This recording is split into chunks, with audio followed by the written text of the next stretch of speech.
étant premier, j'ai été recalé. Je me suis dit, c'est un problème sociopolitique. La deuxième fois, j'ai encore déposé à l'université en D2, j'ai été recalé. La troisième fois, c'est l'université de Bolova. En 2024, j'ai toujours été recalé 3 fois. À 34 ans, célibataire, le diplômé de l'université de Yaoundé 2 occupe ses journées autrement, en dehors du temps de lecture. Si moi, j'encadre les élèves officiers commissaires de police, je donne cours dans des IPES, si on paye bien. J'ai des consultations comme tout à l'heure, comme je me suis habillé là. Et il y a un ministre qui m'attend pour une consultation à 14 h, donc on va rapidement, très fini, je vais aller à des consultations. Après, on paye mes heures pointées, je rentre chez moi. Agenda chargé, mais pas suffisant. Comment comprendre qu'un docteur est tenez-vous tranquille en gestion des ressources humaines, soit sans emploi? Il faut dire que c'est le système LMD qui est un peu bloqué. On n'a pas bien restructuré, reformé le système LMD de telle sorte qu'à la fin de la formation doctorale, vous devez avoir un emploi, c'est-à-dire un docteur, un emploi. On peut dire que c'est l'échec de la réforme universitaire. Un échec, et pour les amoureux du très long crayon, le recrutement semble un passage obligatoire. Pour avoir le grade de maître de conférence, assistant maître de conférence, professeur titulaire, il faut d'abord être assistant. Donc si je n'arrache pas mon pouvoir d'assistance à l'université, ça serait impossible de devenir chargé de cours. Ça serait impossible pour moi de devenir professeur titulaire. Je vais passer tout le temps à voyager, à donner cours, mais je ne serai jamais professeur. Suite aux griefs observés lors des précédents recrutements des docteurs PhD, Chio Walter porte la voix du collectif des indignés. Il vient de mener un sitting au ministère de l'Enseignement supérieur. Marginalisation, corruption, népotisme, favoritisme. Nous avons donc dit, bon, comme vous n'avez pas respecté la lettre, on va donc saisir les autorités compétentes. On a commencé par le Premier ministère, Minesup et la présidence de la République. Ça allait directement sur la table du président. Et il a déjà tout. Et si on ne règle pas le problème des docteurs chômeurs au Cameroun, les têtes vont tomber. Un combat auquel les docteurs PhD en chômage n'adhèrent pas tous. En attendant un éventuel recrutement, des propositions. On devait juste réformer le système de l'école doctorale. Comme on a bloqué là. Si à la fin de votre formation, vous n'avez pas de travail, l'État essaie d'absorber tous les docteurs d'abord. Et puis maintenant, on lance une nouvelle réforme. Pourquoi à la fin, chaque docteur égale à un emploi. Si l'inscription au cycle doctoral est suspendue depuis 2023 au Cameroun, les titulaires du PhD peinent à soigner le chômage. PhD, vous avez tous été formés au Cameroun? Pour la plupart. Tous. C'est très bien. Vous êtes le produit du système universitaire camerounais qui fait de très bons résultats. Et nos étudiants sont appréciés à travers le monde. Ça veut dire que vous avez un excellent niveau. Alors, vous avez candidaté pour la deuxième phase qui s'est achevée, c'est ça? Et la première aussi.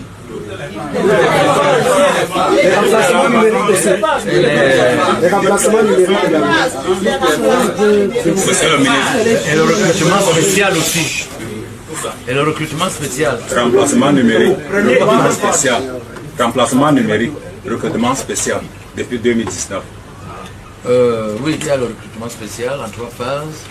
Puis il y a un autre recrutement spécial, mais pour les 3 universités nouvelles. C'est la deuxième phase qui vient de s'achever. Et puis il y a eu plusieurs remplacements numériques dans les universités.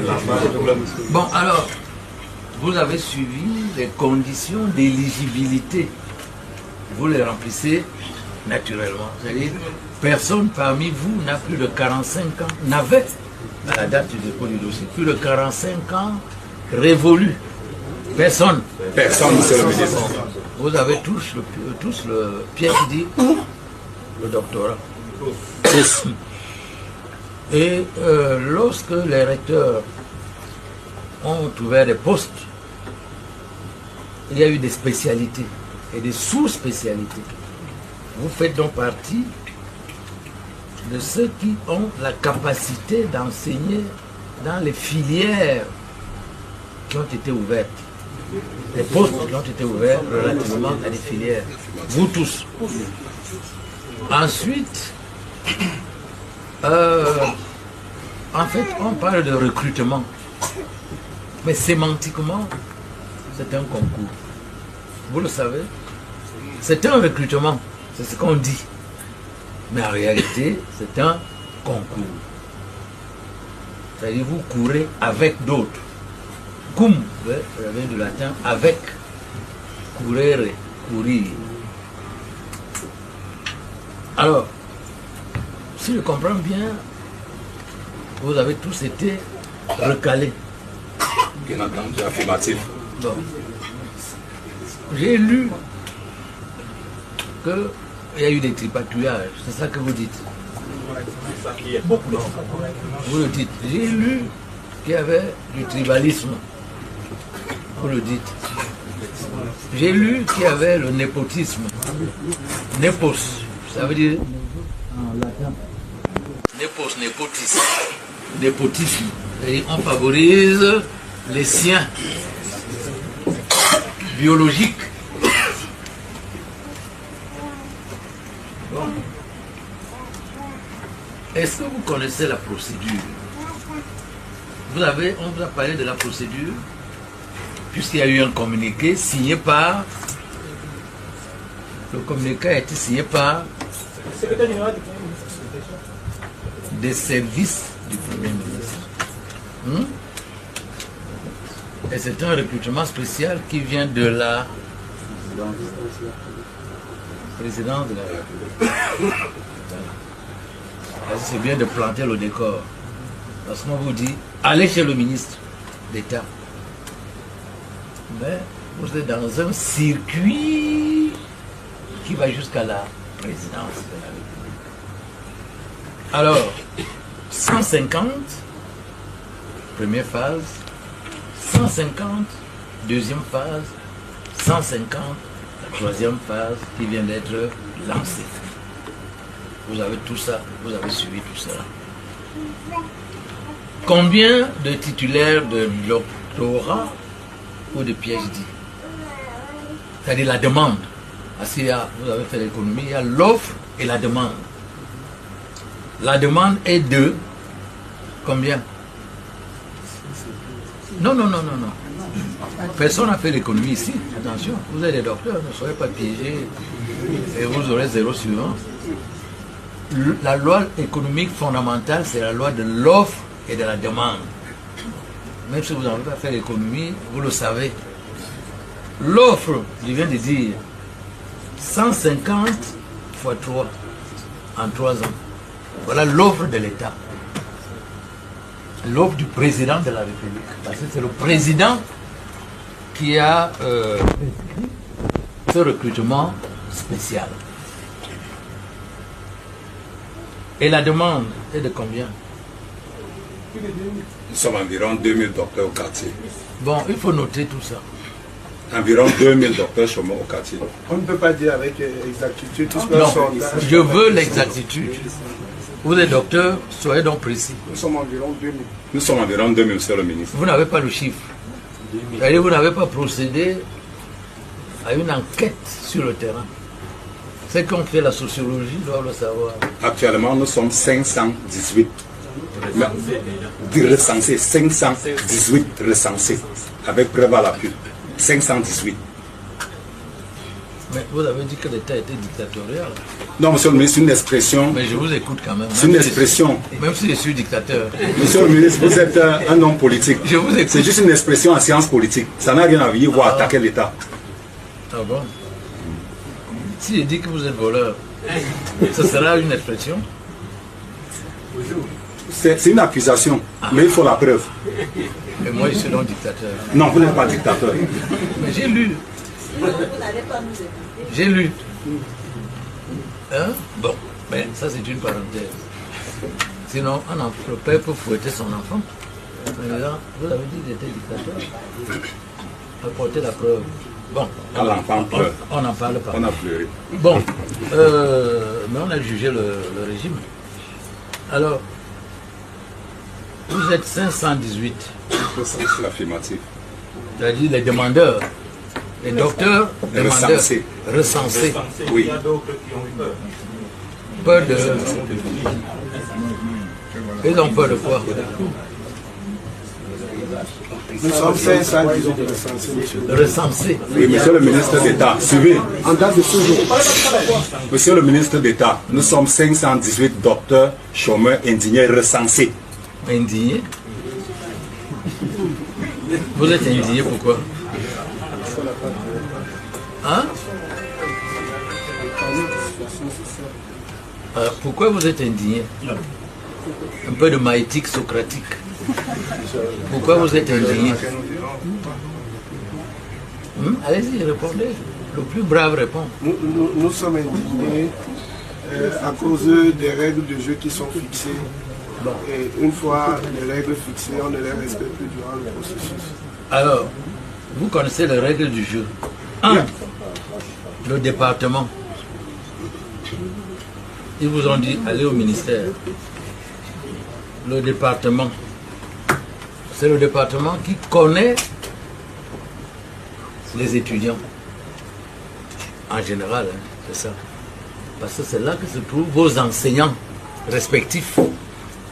C'est le département qui vous connaît. Bon.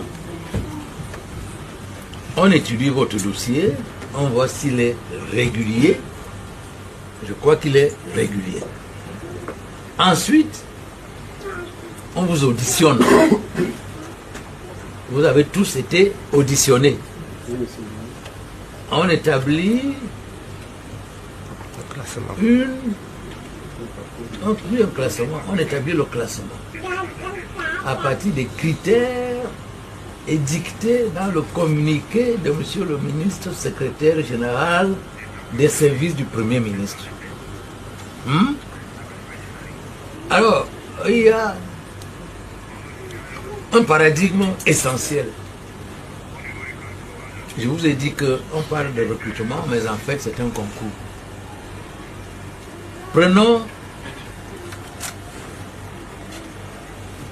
les lettres. On peut dire, on veut 2 postes. Je sais que ça n'existe plus, mais je dis quand même. En ancien français. Vous savez ce qu'on appelle ancien français? Non.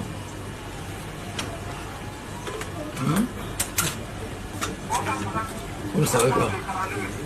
Le français que nous parlons vient du latin.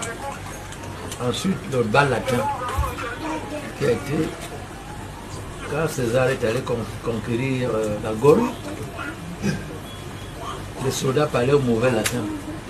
Et ce mauvais latin qui est devenu le latin, le bas latin, non, le latin vulgaire, le bas latin, le roman, l'ancien français, le français moderne, le français contemporain. Le français. On dit donc, je veux 2 qui peuvent enseigner l'ancien français. S'il y a 50 qui viennent, ce n'est pas exclu, c'est un cas de figure, je sais qu'il n'y en a pas. Parmi les personnes qui ne peuvent pas enseigner l'ancien français. Personne. Tous, la plupart, c'est le droit. Non? L'histoire. Non? La physique aussi. La physique. Oui. Biologie. Alors, il y avait combien de postes par filière? En gros, hein, si nous prenons par exemple le droit public, un par université, Par école. Par faculté. par faculté. Par spécialité, par département. Alors, si on prend donc un qui n'en avait pas, non, prenons donc là où on prend droit public. Droit public, un, c'était où? Berthois. Bon, nous prenons Berthois. Et Bolova, 2. Garoua. Non. Garoua. Pas de droit public. 0. Bon. Garoua. Voilà. Alors, vous allez donc à Berthois. 1. Combien ont postulé?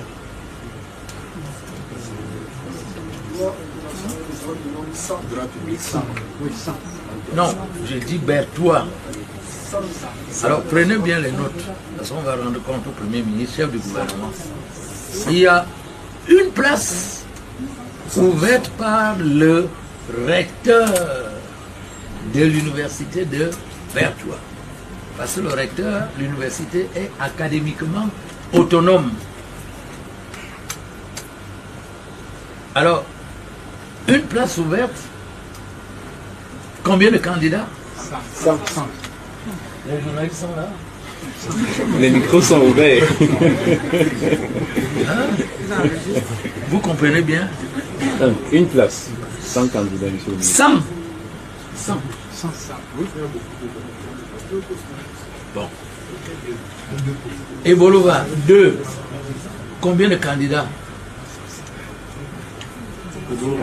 Vous avez dit 2 pour les Bolova. Bolova, c'est gestion des ressources humaines, non. Gestion des ressources humaines. Non, je parle du droit. 0. Garoua, 0. Ça veut dire que parmi vous, il y en a qui ont fait le droit public. Oui. Alors, vous avez donc candidaté où? À Berthois. C'est pourquoi il y a 100. Je veux que les médias, hein, Canal 2,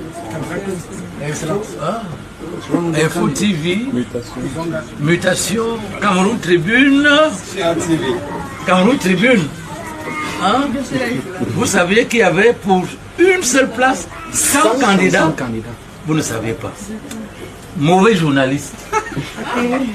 Oui, parce que le journaliste fait ce qu'on appelle le journalisme d'investigation.